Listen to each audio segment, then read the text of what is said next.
షేక్ మస్తాన్ గారు ఎన్నికల్లో నిలబడుతున్నారు, అది కూడా తెలుగుదేశం పార్టీ నుంచి, చిలకలూరిపేట నుంచి అని చాలా చోట్ల వింటున్నాం. ఎంతవరకు నిజం ఉంది ఇందులో? పొరపాటు మేడం. చిలకలూరిపేట నియోజకవర్గంలో తెలుగుదేశం పార్టీకి చాలా బలమైనటువంటి అభ్యర్థి మాజీ మంత్రివర్యులు పర్తిపాటి పుల్లారావు గారు ఉన్నారు. కాబట్టి ఇది ఒక ఏదో కొద్దిమంది అభిమానంతో కొద్దిమంది, గిట్టగా కొద్దిమంది, నా మీద అభిమానంతో కొందరు, ఆయన అంటే గిట్టగా కొందరు అలా ప్రచారం చేయడం తప్పితే అటువంటి ఆలోచన ఏమీ లేదు మేడం. చంద్రబాబు నాయుడు గారిని మీరు కలిశారు, మీ రాజకీయ రంగ ప్రవేశం గురించి మాట్లాడడానికి చర్చలు జరిగాయి అని కూడా మేము అంటున్నాం. ఎంతవరకు కరెక్ట్ మేడం? నేను ఏ రంగంలో ఉన్నాను? రాజకీయ అనుబంధ రంగంలో ఉన్నాను. అసలు నేను చంద్రబాబు గారిని కలవడం అనేది సర్వసాధారణ విషయం. నేను జగన్మోహన్ రెడ్డి గారిని, చంద్రబాబు నాయుడు గారిని, లేదా ఇప్పుడు షర్మిల గారిని, లేదా భారతీయ జనతా పార్టీ నాయకుల్ని, ఇటు కిషన్ రెడ్డి గారు, లేదా అటు పురంధరేశ్వరి గారు, వీరిని కలవడం అనేది సర్వసాధారణమైన విషయం.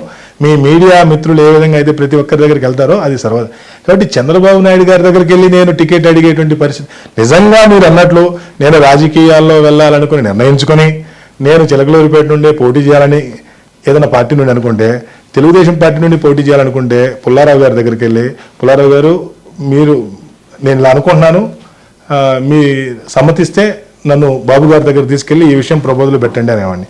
లేదు వైఎస్ఆర్ కాంగ్రెస్ పార్టీ నుండి పోటీ చేయాలనుకుంటే మరి రాజశేఖర్ గారు, ప్రస్తుత ఎమ్మెల్సీ మాజీ ఎమ్మెల్యే, వారి దగ్గరికి వెళ్ళి నన్ను జగన్మోహన్ రెడ్డి గారి దగ్గర తీసుకెళ్ళండి, నాకు అవకాశం కల్పించండి అని వారి ద్వారా వెళ్తాను తప్పితే నాకేదో పరిచయాలు ఉన్నాయి కాబట్టి నేరుగా చంద్రబాబు గారి దగ్గరకో జగన్మోహన్ రెడ్డి గారి దగ్గరికి వెళ్ళి నాకు టికెట్ అవకాశం కల్పించమని నేను అడగను.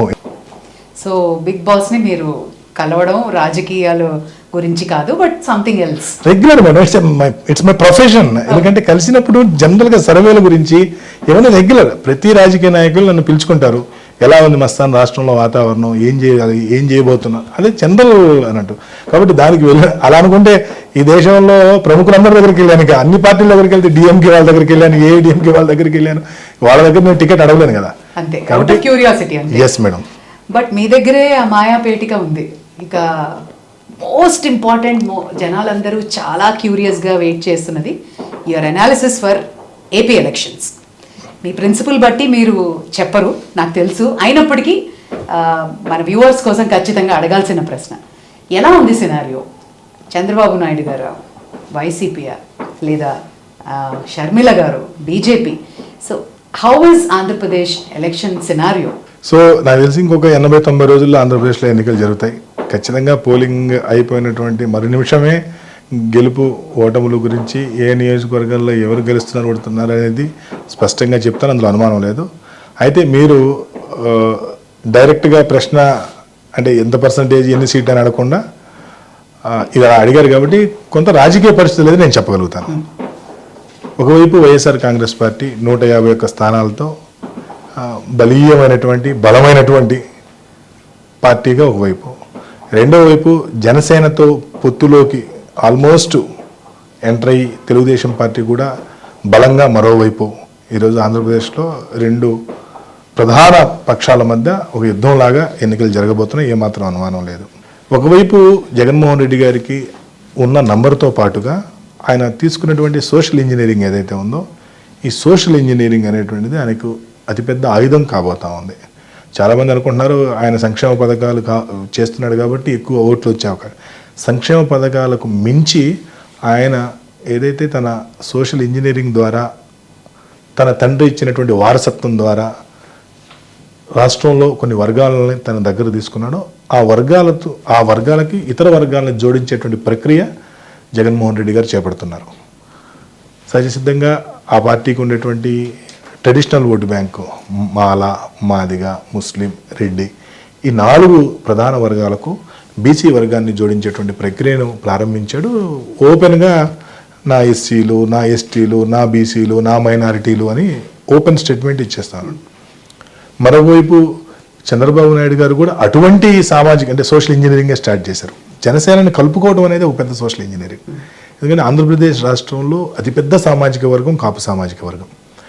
కాపు, తెలగ, బలిజ, ఒంటరి, నాయుడు, ఇవన్నీ ఈ సబ్సెక్ట్స్ ఏవైతే ఉన్నాయో కాపు కమ్యూనిటీకి, వీటన్నిటిని కనుక మనం కలిపితే, అందులో ఓసీలు ఉన్నారు, బీసీలు ఉన్నారు, వాళ్ళందరినీ కనుక కలిపితే చాలా పెద్ద నంబర్ అనమాట వాళ్ళది. సో అంత పెద్ద నంబర్ని తీసుకొచ్చి తెలుగుదేశం పార్టీకి జత చేసుకోవడంలో చంద్రబాబు నాయుడు గారు సక్సెస్ అయ్యారు. రేపు ఉదయం పవన్ కళ్యాణ్ గారు చంద్రబాబు గారు కలిసి ఎన్నికల్లో వెళ్ళినప్పుడు అనేక జిల్లాల్లో ఆ ప్రభావం ఉండబోతుంది. మరి ముఖ్యంగా పశ్చిమ గోదావరి, తూర్పు గోదావరి, విశాఖపట్నం జిల్లాల్లో బలంగా ఉండబోతుంది. ఎందుకంటే ఆ పర్టికులర్ జిల్లాల్లో వైఎస్ఆర్ కాంగ్రెస్ పార్టీకి సంబంధించినటువంటి ఓటు బ్యాంకు తక్కువ. అక్కడ కేవలం మాల, కొంతవరకు మాదిగ మాత్రమే వైసీపీ ట్రెడిషనల్ ఓటు బ్యాంక్ ఉంటుంది. ముస్లిం అండ్ రెడ్డి కొంత తక్కువ ఉంటుంది. కానీ మీకు తెలుగుదేశం పార్టీకి వచ్చేటప్పటికి కాపు ప్లస్ బీసీ అక్కడ బలంగా ఉండేటువంటి అవకాశం ఉంటుంది. కాబట్టి ఒకవైపు వైఎస్ఆర్ కాంగ్రెస్ పార్టీ సోషల్ ఇంజనీరింగ్తో, మరోవైపు తెలుగుదేశం పార్టీ జనసేన పొత్తుతో ఖచ్చితంగా రేపు రాబోయేటువంటి ఎన్నికలు పోటాపోటీగా జరుగుతాయనటంలో ఏమాత్రం సందేహం లేదు. చివరి పోలింగ్ బూత్ కౌంటింగ్ వరకు ఖచ్చితంగా అందరినీ టెన్షన్ పెడతాయి అనటంలో ఏమాత్రం సందేహం లేదు. ఇంకొక 10-15 రోజుల తర్వాత అంటే జనసేన టీడీపీ అధికారికంగా పొత్తుని ఖరారు చేసి ఈ అసెంబ్లీ నియోజకవర్గాల్లో మేము పోటీ చేస్తున్నామని ప్రకటించిన తర్వాత ఇంకొంత స్పష్టత వచ్చేటువంటి అవకాశం ఉంది. మస్తాన్ గారు, ఆంధ్రప్రదేశ్ ఎలక్షన్స్లో అటు టీడీపీ, జనసేన అయితే ఓకే అనౌన్స్ చేశారు అఫీషియల్గా. బీజేపీ స్టాండ్ ఏంటి? బీజేపీ పరిస్థితి ఏంటి? ముగ్గురు పొత్తు వెళ్తారా? దాని మీద మీ అభిప్రాయం ఏంటి?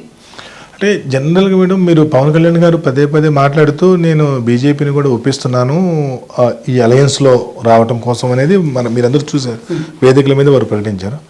కానీ అందుతున్నటువంటి సమాచారం ప్రకారం భారతీయ జనతా పార్టీ ఈ కూటమిలో కలుస్తుందా లేదా అనేటువంటిది నాకు కూడా సందేహం వస్తుంది. నాకు వస్తున్న సమాచారం ప్రకారం బీజేపీ ఈసారి కలవకపోవచ్చేమో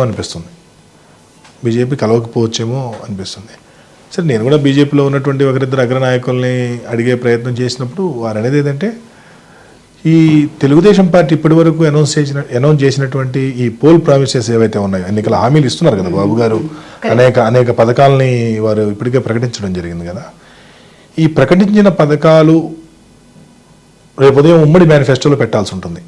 జనసేన, టీడీపీ, బీజేపీ ఉమ్మడి మేనిఫెస్టోలో పెట్టాల్సి ఉంటుంది.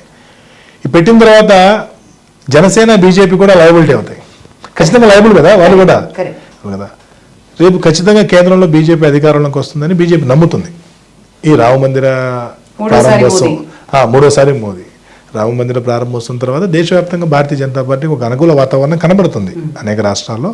కాబట్టి ఖచ్చితంగా మేము కేంద్రంలోకి అధికారంలోకి వస్తాం. కాబట్టి వచ్చిన తర్వాత ఆంధ్రప్రదేశ్లో ఇచ్చినటువంటి ఈ హామీలు లేదా ఈ ఉమ్మడి మేనిఫెస్టో ఖచ్చితంగా మళ్ళీ మన మెడకి చుట్టుకుంటుంది. రేపు ఉదయం మళ్ళీ ఇదే తెలుగుదేశం పార్టీ లేదంటే ఇక్కడ ఉన్నటువంటి సామాజిక కార్యకర్తలు, ఇక్కడ ఉన్నటువంటి తెలుగు మీడియా మనల్ని భారతీయ జనతా పార్టీని టార్గెట్ చేసి మీరు హామీ ఇచ్చారు చేయలేదు, హామీ ఇచ్చారు చేయలేదు అంటారు. కాబట్టి మనం ఈ పొత్తులోకి వెళ్ళకపోతేనే బాగుంటుందేమో అనే అభిప్రాయానికి భారతీయ జనతా పార్టీ నాయకత్వం వచ్చినట్లుగా నాకు కొంత సమాచారం ఉంది.